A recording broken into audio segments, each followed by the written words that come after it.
Hi, and welcome to the Dish on Divorce. I'm Jennifer Barkin. And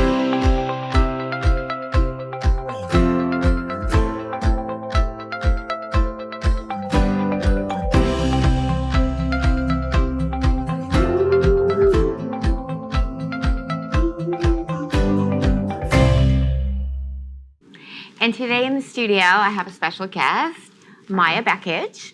And Maja, what is the name of your company? Redline Wealth Management. And what do you do? What does Redline Wealth Management do?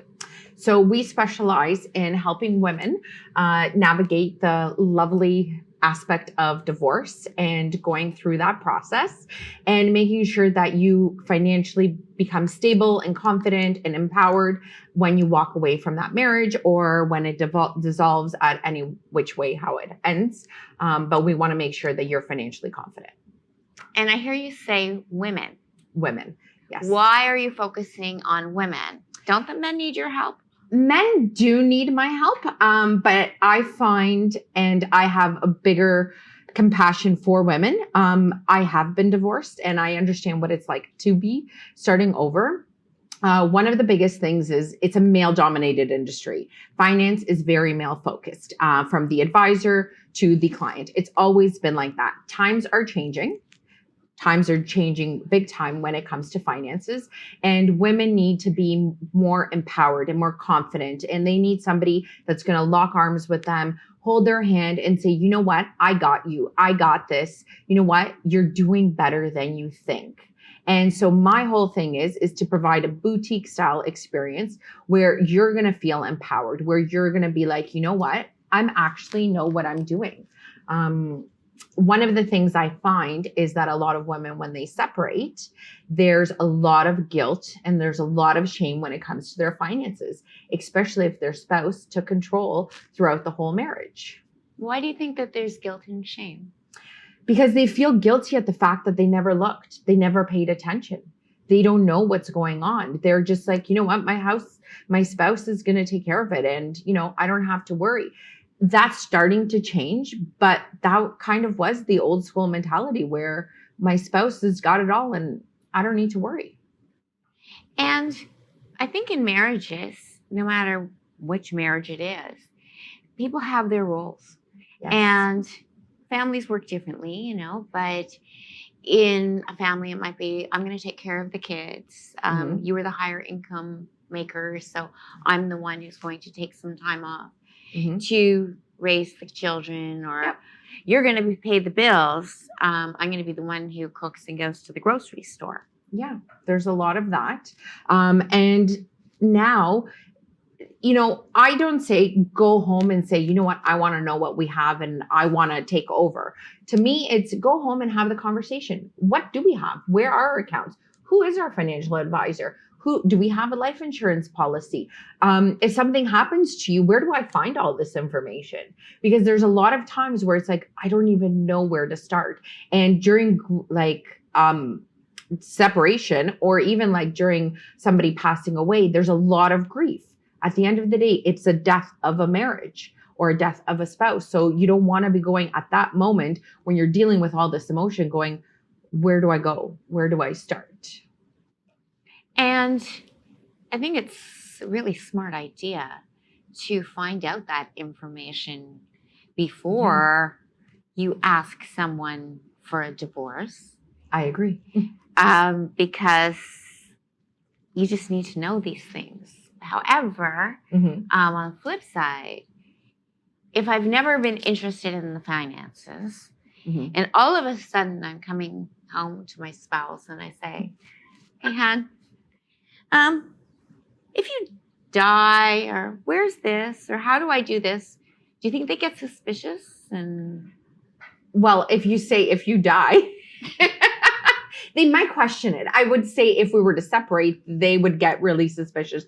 But if you just say, you know what, like I was, you know, there's so many things online, they can make up an excuse that they watched something. And I was just thinking, you know what, I don't know where all of our information is. I don't know where do I find this? Like, where's all of our paperwork? Like, where do I go? Like in my house, I take care of all the finances because I'm the finance person, and that's fine.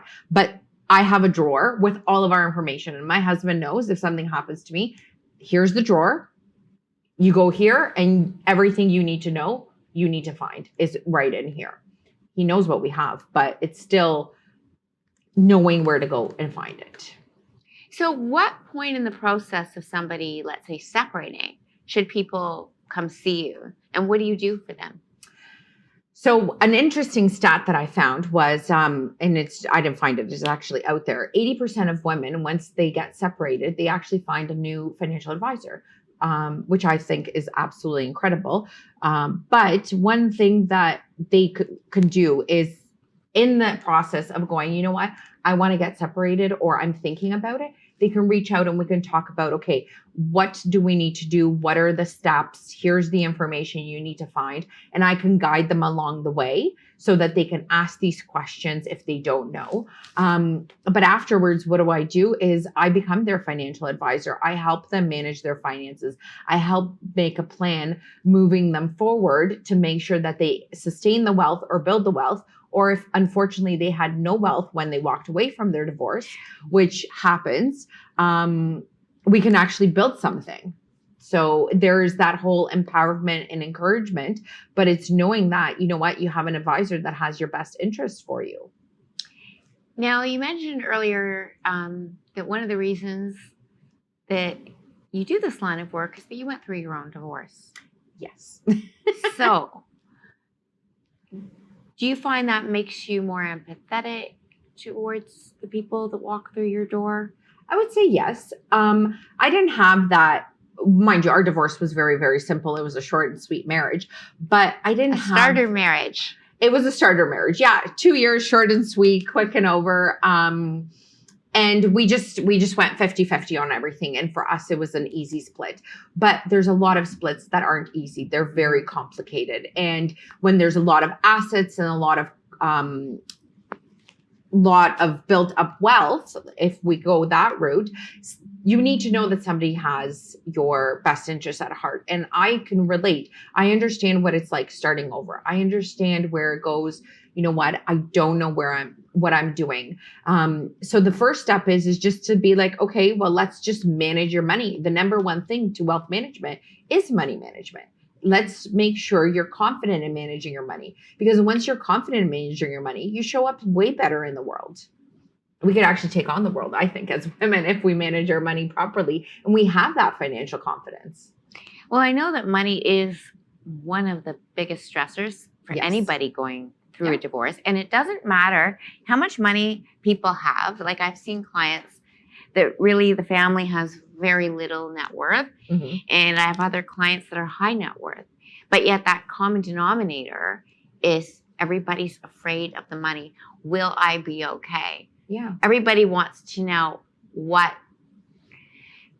their circumstances are going to look like. And they all want to be okay. And granted, depending on the lifestyle and, the things that people did or had during the marriage, now you have two households. So no matter what that number is, things are going to change. Yes. But everybody has that fear of money. It doesn't matter. I find it the more money somebody has, the more fear they have about losing it.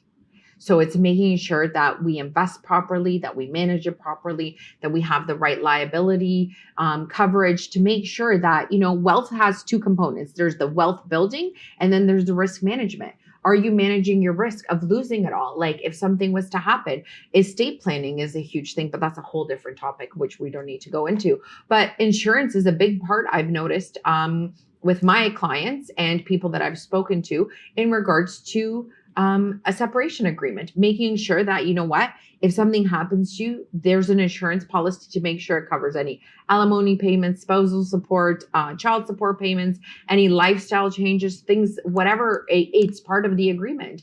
And, if you remarried, well, that doesn't mean you can change that spousal beneficiary. It has to be irrevocable, but that's technicalities that don't matter right now. Well, in some ways it does matter because, I always tell people, if somebody's drawing up your separation agreement, you may want to ensure that there's something in there that the policy is maintained. You may want a copy of the policy. And if somebody changes policies, to receive that too. So in regards to a separation, what I would do is make the beneficiary irrevocable. So let's just say we're separating, Right. and I'm your beneficiary, you're mine. So if I wanted to change it, I can't do it without your permission. You have to sign off on it. That's what irrevocable means. It means that we're done, we're solid, and I can't change it without you knowing. And there has to be, you can have the policy sent out to both parties every single year to know that it's maintained, so that if something happens, that's there. It's a very big part of separations nowadays. Oh, for sure. And especially when it comes to when there's children. Oh, yeah. To the child support. Yeah. You know, the child support. What happens if you get hit by a truck, right? Your children still need to be looked after. Yeah. So that's a very, very common thing. As a mediator, we talk about, what about insurance? What about insurance? Yeah. You know, guaranteeing that child support. I'm sure you see a lot. And what has been probably the saddest situation that you've seen? Oh, the saddest one, and this was when I was still working at the bank, but one of the saddest things I've ever seen was when I was going through the separation agreement with a client, and she's like, we have no money. Just tears and tears and tears. Like, we have absolutely no money. What do I do now? How do I start over? Where do I start? Like, just where do I start? Because the spouse spent it all without the other spouse knowing. And that is something really hard to help a client through. But we have to start at the beginning. Like, where is your income coming from? How are we going to manage your money? And again, cash flow is king. Money management is the number one thing to building wealth and actually just starting over. It's, how do I do it? So that, very heartbreaking for that one. And for sure with the money management, right? Like, a lot of people don't understand. It's very, very simple. All those caramel macchiatos or mocha lattes, $4, $5 here, $4 here. Yeah. I find it's not the big expenditures that do havoc to people's finances, because with big expenditures, let's say like a vacation, nobody goes on vacations in COVID, but one day maybe. But maybe you've saved up for that vacation, you've planned for it, but nobody really thinks about, okay, I went to Starbucks today and I spent $5 on a coffee, and I spent, $4 at Tim Hortons, and then I spent this. And those are those purchases that people do all the time. They just grab out their debit card and boom, boom, boom, boom, boom, boom, boom. But if you looked at your bank statement at the end of the month and tally up how much money you're really just throwing on Uber Eats, COVID, et cetera, that the money's whittling away. So understanding where your money goes too. So the number one thing to doing like a cash flow, or I call it a money management plan. So it's not a budget. So a budget is like a diet. You need to say, you know what, I have $100 to spend here. I have $200 to spend here. And once I do, that's it. Like, to me, I don't want to put you on like a money diet. To me, that's just, it's not sustainable. It's okay. You need to know every single month what's coming in, what's going out. If you want to have your Starbucks, I'm a strong believer, have your Starbucks. Enjoy it. I love my Starbucks. You go ahead, you enjoy it. But if it's going to cost you every single day an extra $4, well, you need to figure out how to increase your income to get that $4 a day. I'm a strong believer you can have it all as long as you know how to manage your money. So maybe this month you're going to have, you're going to make some at home, but you're going to also have some while you're out. It's not just about, like, I'm going to cut out Netflix, I'm going to cut out Starbucks. And I've seen all that. But if you're cutting it out, what are you doing with that money? If you're just cutting it out, but spending it somewhere else, well, you're doing no good to yourself. But if you're cutting it out and saying, you know what, I'm going to do this for the next 6 months, and I'm just going to put that $5 away every single day and see what you have left. Okay, now you're doing something else. But it's not just about saving. It's about investing. You need to invest in the long term so that you can have that compound interest. You can have those returns so that you can actually build wealth ultimately. But you can't just start cutting out things. Like, have that Starbucks, enjoy it, indulge in it, but make sure that you're figuring out a way you can do both. I totally agree, especially if you are going through a separation and divorce. You have enough stress in your life, Yes. right? So to take away that like small enjoyment that you have, Yes. but I agree, something else has got to give. So maybe this week when you do your grocery shopping, you're going to look at the price of beef or something and maybe go, okay, you know what? Fish is on sale. We're going to do fish, and we're going to do just to make up for that and find a way of moving things around. And if you're going to constantly be going, you know what, I'm going to do skip the dishes, I'm going to do Uber Eats, whatever it is, because I don't want to cook, that's fine. Then don't go buy groceries. Because the number one place money is wasted is actually through groceries. Like the salad, the salad that you really had good intentions on. Beginning of the week, I mean, how many of us, it was $5 or whatever, and we're cleaning the fridge at the end of the week, and it's like, okay, you died in my fridge. Goodbye. You died in the fridge. It is a waste. It is a waste. And so, you need to just have that balance. Okay, well, if I'm going to be ordering in, then I'm not going to be buying as much groceries. I love my Starbucks and I love my iced coffees, especially in the summer. You know what?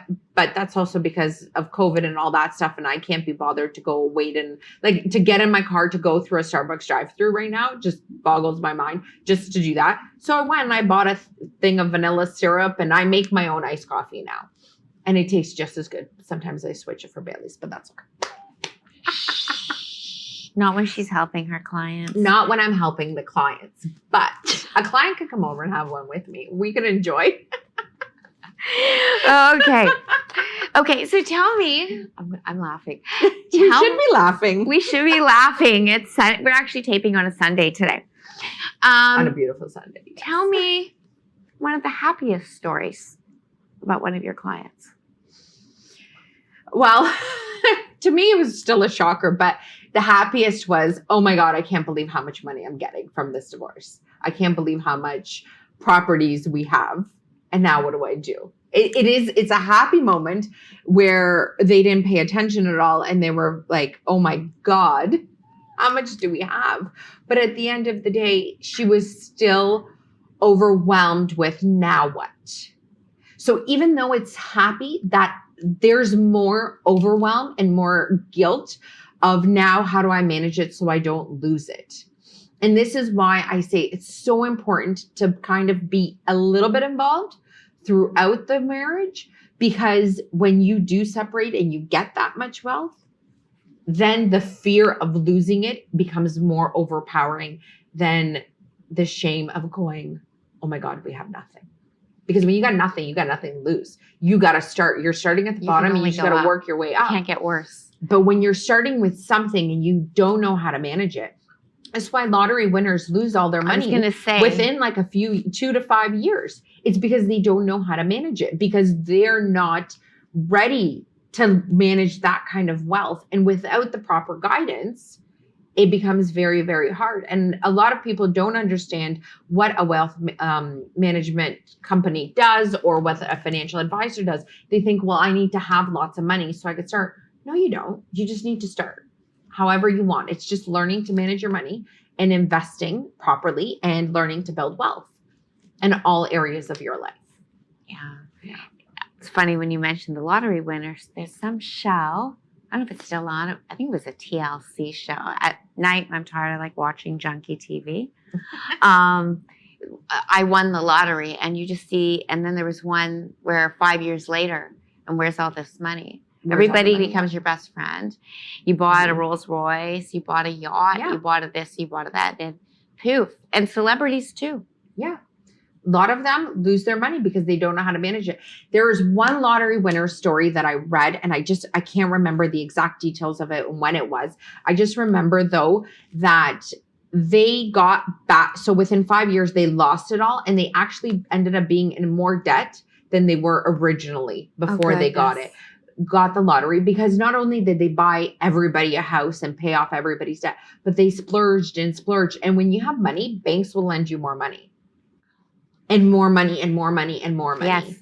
And I'm not a person to be like, no, do not use credit. But at the end of the day, you know what? If you don't know how to manage it, then don't take it. Like there's good credit and bad credit, and you can have good credit so you can build what you want, but you just need to know how to manage it properly. So what's an example of good credit? Where you can take let's just say your house is paid off. And I'm not saying to do this, but this is just an example for somebody that's been investing for a really long time. Well, somebody would take their house and put a mortgage on it or a line of credit and take that money to invest it in something else. That's considered good credit, is when you're taking that money to invest it and earn income off of it. Taking that money and blowing it on shopping and clothes and all this other stuff, that's bad credit. I love clothes. I love my shoes. Yeah. I love all that. I'm only joking when I'm making that face. I know this. But it's important to know. I was having a conversation with somebody recently in Ontario. Our universities have not grown with the demand. So to get into things like medical school is way harder because there's two schools. Not two schools, but let's say in Toronto, right? Yeah. There's U of T for medical school. So that's one school in the GTA. Yes.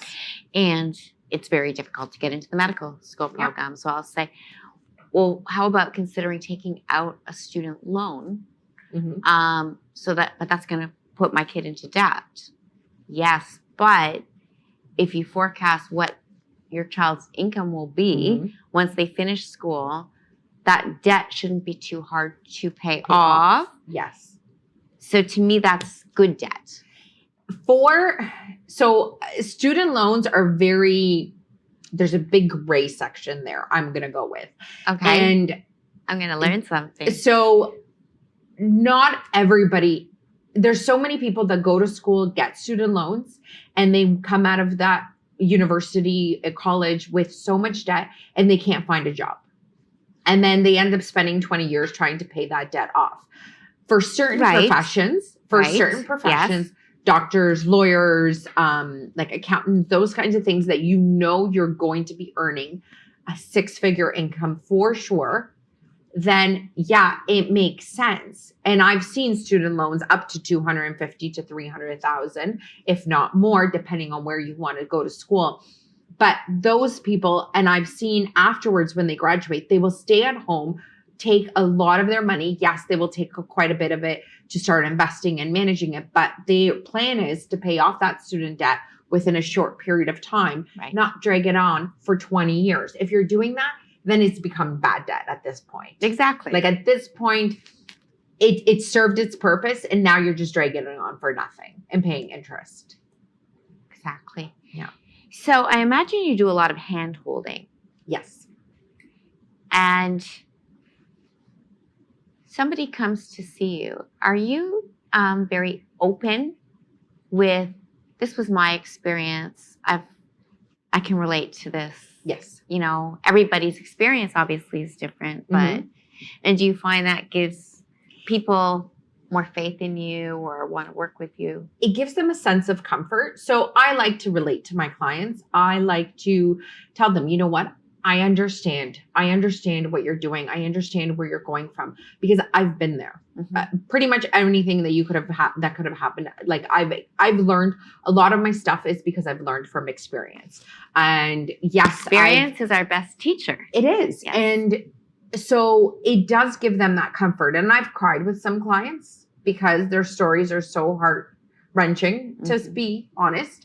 And I've laughed with a lot of them. And, you know, the key is to make you feel, let's just say, not judged. I don't judge you. And to me, whatever your goals are, that's where we're going to work towards. If you tell me, I will tell you if they're realistic or not. And I will guide you towards what the best thing for you is. But if you're going to tell me my goal is to, buy this crazy house or, to have this much saved up or to redo my den in the next year, and I do the numbers, but I see, it's actually going to take you 2 years because we still need to focus on your retirement, all those things. Right. But we're still going to work towards your goals. We're just going to change the timeline. Then you know what? That's what we're going to do. And, you're going to be happy about it because you know you're going to achieve your goals. So that relatable part of, you know what, I understand what it's like to start over. I understand what it's like to feel insecure when it comes to your finances. It's very important because a lot of women, we are very, very emotional. And the worst thing I want is for my client to be, I don't want to be judged. And when somebody tells me, you know what, this is the first time somebody hasn't talked down to me. This is the first time where I understand what you're talking about. You're not just using like the financial terminology and my goals are important. Then that's what makes me happy. That's what gets me out of bed and makes me put your plan together. Because you know what? If you're confident in your finances and you feel good about what we're doing, then I know I'm doing my job right. But if I'm telling you, you know what, you need to save and save and save and never enjoy, you're going to hate me and you're going to be like, I don't want to talk to you. It's like, I'm just done. I would just give up. And so there's got to be like a yin and yang when it comes to your finances. So you have to, yes, you have to save. Yes, you have to pay off debt. Yes, you have to live. But you also have to have, I call it play money, spending money. You have to have this account. Fun money. Fun money. This is money you're going to take, you're going to spend, you're going to splurge on yourself every month. Nobody can ask you what. Like you're not going to be, if you're in a marriage, you're not going to be hiding your purchases from your spouse. You shouldn't, because you know what? Everybody works hard and deserves. And you're a big girl, you know what you can afford and what you can't when you have your education. And even if you're a stay-at-home mom, yes, and you know it's the household income, then it should be household income. And I'm sorry, but being a mom is like the hardest job. It's a hard job. And it's tiring and it's so rewarding, but it's so exhausting. For sure. And you know what? You deserve to still have your spending money because you know what? You're working 24/7. Absolutely. Yeah. So how do people get in touch with you? They could find me on Instagram. They could go to my website, redlinewm.com. What's the Instagram? Same thing, redlinewm.com. It's all simple. It's all connected. Redline Women, but WM.com. Redline. Yeah. So it's Redline Wealth Management. But I'm here. I'm available. I don't judge. Whatever your goals are, that's what we're going to work towards. And like I said, I believe as women, we can achieve anything in this world if we're financially confident. Like we show up even better in a relationship or at work. And when we show up better at work, guess what happens? We get promoted and we make more money. And it just becomes this beautiful cycle. So yeah. Positive brings more positive. Yes, I agree with that. Thank you for speaking with me today. Thank you for having me. This was so great. It was great to have you. Yeah. I'm Jennifer Barkin, and thank you for joining us on The Dish on Divorce.